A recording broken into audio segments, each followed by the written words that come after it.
हरिओम. भगवद्गीतेमधील गीता पंचामृत, गीतेचे सार म्हणून 5 श्लोक जे निवडले आहेत त्यातील आजचा दुसरा श्लोक तो आहे दुसऱ्या अध्यायातील 47वा. गुरुजी म्हणतात, कर्मण्येवाधिकारस्ते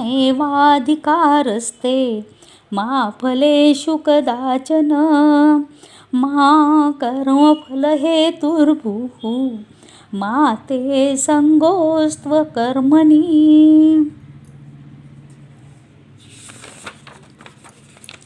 पहिल्या श्लोकामध्ये गुरुजींनी सांगितलं, खुद को खुद से ऊपर उठाओ. अपने आप को ऊपर उठाने के लिए मन साधन है. हम ऐसे सोचते हैं कि हमें उठाने आएंगे, भगवान आएंगे.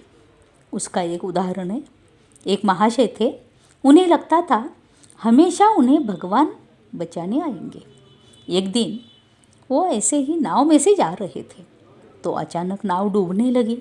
तो कैप्टन ने कहा, पानी में कूदो, कुछ नहीं होगा. लेकिन वो व्यक्ति बाजू में बैठा ही रहा. कहने लगा, मेरे को भगवान बचाने आएंगे. सब लोग पानी में कूद पड़े, लेकिन वो व्यक्ति भगवान आएंगे कहने लगा. तब पास में से दूसरी नाव भी आ गई. तो कैप्टन ने कहा, उसमें तो जाओ. लेकिन वो कहने लगा, नहीं, मेरे को भगवान बचाने खुद आएंगे. तो नाव डूबने लगी, डूब गई, वो मर गया. ऊपर जाके ईश्वर को वो कहने लगा, आपके विश्वास पर मैं नहीं गया, आपने ये क्या किया? भगवान ने कहा, अरे पागल, मैंने दूसरी नाव भेजी, उसमें कैप्टन तो मैं ही था. अगर परिवर्तन लाना है तो खुद को लाना पड़ेगा, खुद बनना पड़ेगा. खुद को नीचे मत ढकेलना. बाहर की दुनिया का कुछ भी लेना देना नहीं है. सब अपने आप, सब अपने मन से होता है. बद्ध का कारण और मुक्ति का कारण भी मन ही है. पॉजिटिव रहना है. जैसी दृष्टि वैसी सृष्टि. खुद को अपने मन का दोस्त बनाओ. आपको भूख लगी है ना, तो आपको ही खाना पड़ेगा. आपको सर दर्द है, गोली आपको ही खानी पड़ेगी. दूसरे ने खाई तो सर दर्द कम होगा क्या? हम जन्म से मृत्यु तक कोई ना कोई कर्म करते ही रहते हैं. मन से हम कुछ भी कर्म कर सकते हैं. सोच दो, मिठाई खाने की मन हो गया. मन मिठाई के दुकान में जाता है, वहाँ की मिठाई देखता है, गुलाब जाम, जलेबी, मन से ही खाई तो वो कर्म ही हुआ ना. सांस लेते हैं तो कर्म ही करते रहते हो. कर्म के बिना मनुष्य जी ही नहीं सकता. देखो, माँ और हम, माँ ने कोई काम दिया तो करना तो अच्छे से करो. कर्म किया लेकिन उसका फल अपने हाथ में नहीं होगा. जो तुम्हारे हाथ में नहीं है उसमें अधिकार मत जताओ, क्योंकि वो हम चाहते हैं तो नहीं होगा.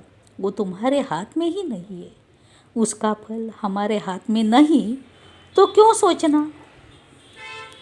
देखो, कंपटीशन में भाग लिया लेकिन फल मेरे हाथ में नहीं है, नहीं मिलेगा तो दुख होगा. माँ बाप ने सोचा, वो मेरी सुनता ही नहीं है, मैं क्यों उसे बोलूँ. पर आप वो सुनता नहीं इसलिए मत बोलो. आप इसलिए बोलो कि वो आपका कर्तव्य है.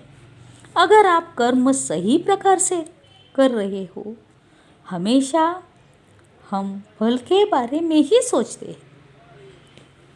एक महाशय ने पूछा, गुरुजी, पूजा खड़े रहकर चलेगी क्या, करूँ क्या? गुरुजी बोले, करो. फिर वो कहने लगा, गुरुजी, पूजा खड़े रहकर करूँ क्या? गुरुजी बोले, करो. फिर पूछा, ऐसे 2-3 बार पूछा. हाँ, ऐसे किया तो पूजा का फल प्राप्त होगा क्या? अरे, फल की मत सोचो. किसी ने पूछा, आप अध्यात्म में जाते हो, आश्रम में जाते हो, आपको क्या मिला? बात है कुछ मिलेगा इसलिए क्यों जाए? मेरा कर्तव्य है, खुद के प्रति खुद का कर्तव्य है। बस आप कर्म करो, फल के लिए नहीं। उस कर्म से चित्त शुद्धि होगी। सब कर्म भगवान को अर्पण करो। हमारी पहली पीढ़ी बहुत सिंपल थी, ज़्यादा सोचती ही नहीं थी। जो कर्तव्य कर्म है वो सहज करते रहते थे। बस। श्री कृष्णार्पणमस्तु।